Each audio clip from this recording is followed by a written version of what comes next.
ఇప్పుడేదో నాస్తికులు నమ్మలేదు, వీళ్ళు నమ్మలేదని చెప్పేసి ఇంకా ఏం చేద్దాంలే, ఎవరు నమ్మట్లేదుగా, ఫోన్లో మానుకుందాం అని ఉంటాడా ఆయన?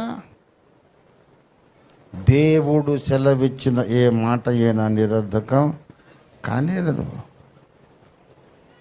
ఆయన గాడిద పిల్ల మీద వస్తాడంటే అట్లాగే వచ్చాడు. జకరియా 9వ అధ్యాయం 9వ వచనం, సియోను నివాసులారా, ఇది మట్టలాది వారం, సియోను నివాసులారా బహుగా సంతోషించుడి, యెరూషలేము నివాసులారా ఉల్లాసముగా ఉండుడి. హల్లెలూయా, నీ రాజు నీతిపరుడును రక్షణ గలవాడును దీనుడునాయ్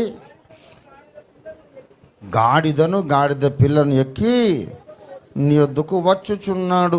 అభిషిక్తుడగు అధిపతి వచ్చు వరకు. ఎలా వచ్చు వరకు? గాడిద పిల్ల మీద వచ్చు.